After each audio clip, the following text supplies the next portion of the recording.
So imagine, as I am sure has happened to all of you, that you're sitting in a restaurant and you're waiting for somebody and you're really anxious for that person to come. And you keep your eye on the door and all these other people keep coming in. Sometimes for a second you think it's that person, and then it's not. And the paradox of that situation is that the person who isn't there is more real to you than the people who are there. People come in, but you don't care about them. You're fixed on the one who's not there. Now cast your mind back to the slaves in Egypt.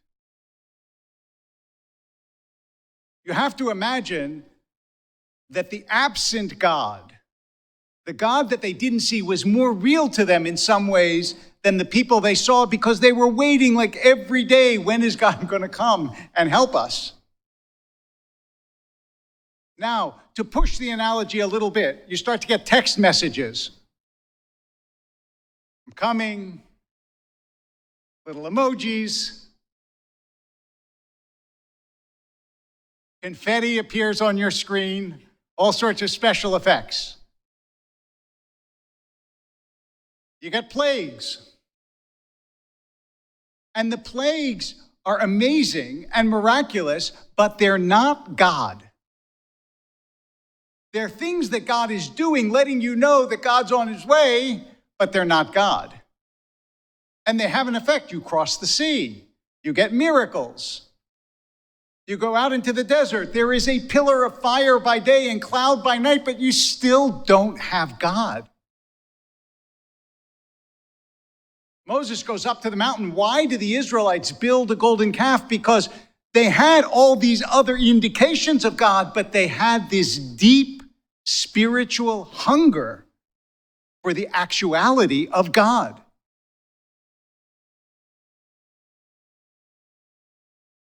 Now we come to Shavuot.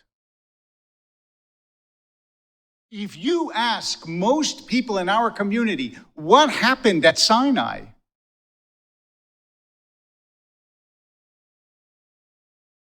The mountain, not the show. They don't have a clear answer.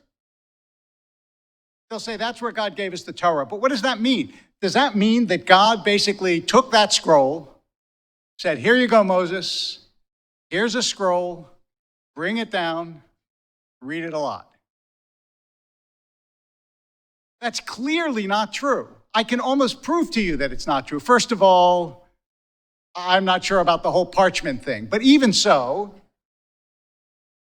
remember that in that scroll is, among other things, when you go down the mountain, you're going to see the golden calf.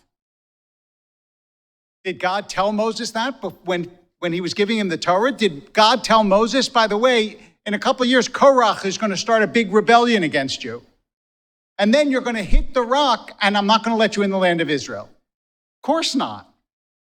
If God told Moses all of that at Sinai, I mean, Moses, a smart guy, he'd probably think, you know what? I'm not going to hit the rock.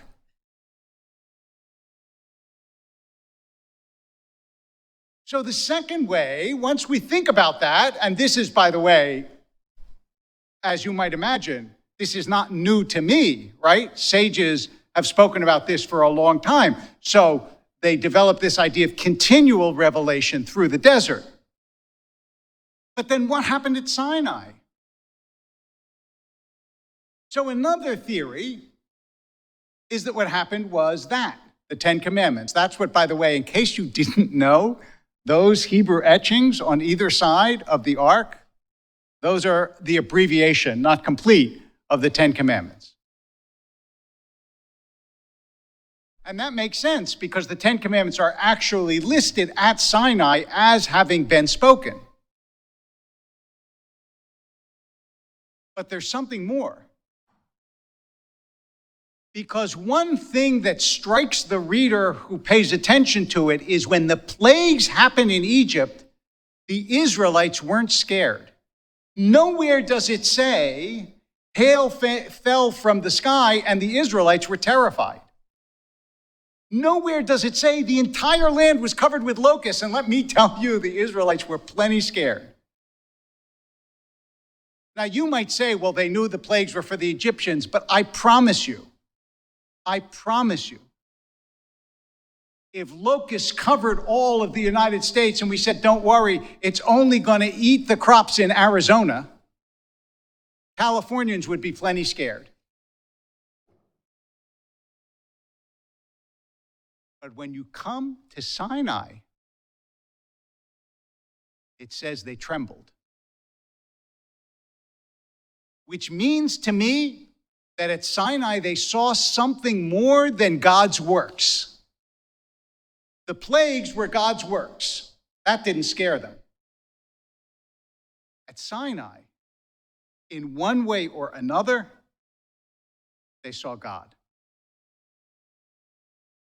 Now, by saying that, I don't mean they literally saw God. I don't mean God was this big, old man in the sky with a beard, and the Israelites said, oh, look, there's God. But it says in the Parsha that we read on Shavuot, V'ro'im et hakolot, they saw the voices. And you can't see voices unless you have a kind of spiritual synesthesia. Synesthesia is this condition where sounds have colors and voices you can see. In other words, the normal sense organs of the Israelites were all mixed up, and they saw things that people don't normally see, and they heard things that people don't normally hear. In other words, they encountered God.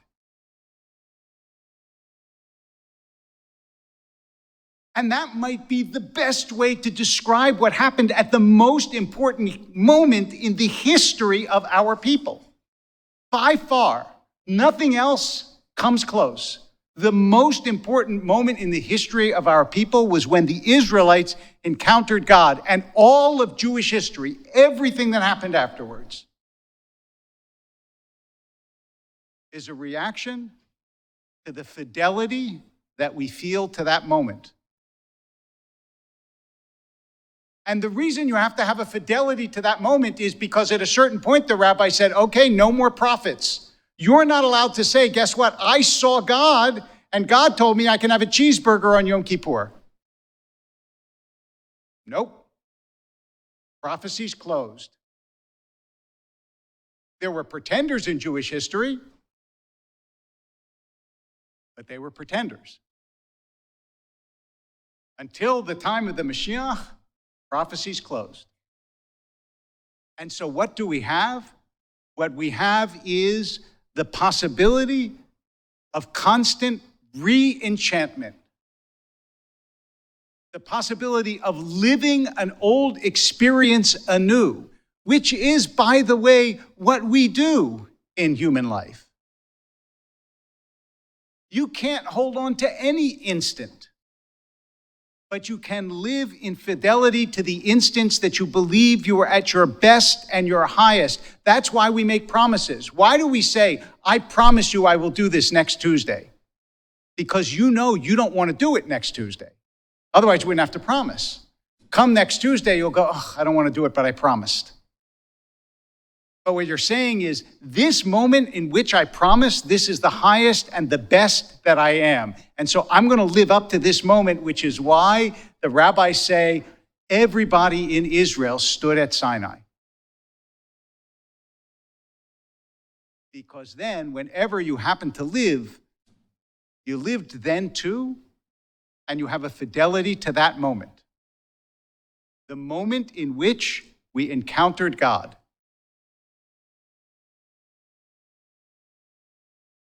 What complicates this is our name. Our name is Israel. And all of you know, I hope, or you heard in Hebrew school and forgot, that Yisrael means strugglers with God. So we encounter God and we fight with God. But whether you fight with God or you encounter God,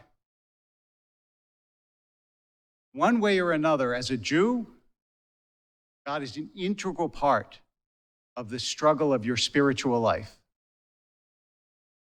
Closer, further, waxing, waning.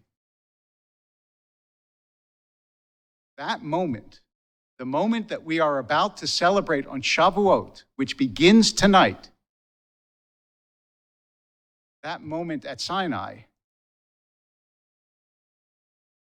that's the moment that matters. You can see an artist's work and think it is beautiful. It is an entirely different experience to look in the eyes of the artist. The slaves who came out of Egypt knew something of God's work, but they knew nothing of God. And the Torah they bequeathed to us tells us the story, not of what God did, but of who God is. That's what we gave the world. This moment, this miracle, this encounter. For all the time we were looking at that entrance, waiting and waiting and waiting. In Jewish history, God came in, and nothing has ever been the same. Shabbat Shalom.